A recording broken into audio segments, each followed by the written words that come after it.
Loïs Boisson, la révélation française de Roland-Garros encore inconnue du grand public il y a quelques semaines, Loïs Boisson, 22 ans, est désormais la sensation française de Roland-Garros.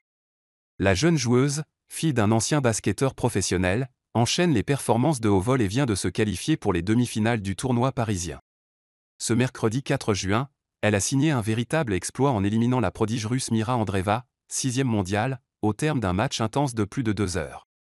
Après un premier set marathon de 1h20, elle s'est imposée 7-6, 6-3, grâce à un jeu audacieux et un coup droit lifté particulièrement redoutable.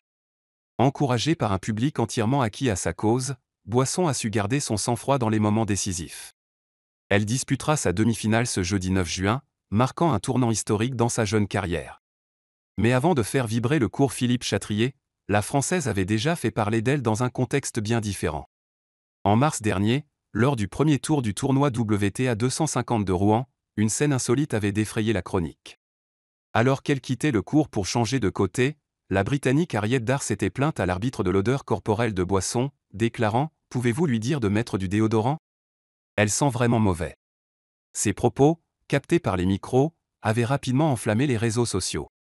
Fidèle à son calme et son humour, Loïs avait réagi avec dérision sur Instagram, postant une photo d'elle brandissant un déodorant Dove, accompagné de la légende « Dove, visiblement, on doit collaborer ». Face au tollé, Harriet Dar avait tenté de s'excuser en admettant que son commentaire était malvenu et en présentant ses excuses à la Française. Cet épisode cocasse a mis en lumière la pression constante qui pèse sur les joueuses du circuit, mais aussi la personnalité singulière de Boisson, combative, talentueuse, et dotée d'un humour désarmant. Aujourd'hui, c'est avant tout son jeu qui fait parler d'elle, et elle pourrait bien continuer à surprendre dans ce Roland-Garros placé sous le signe du renouveau.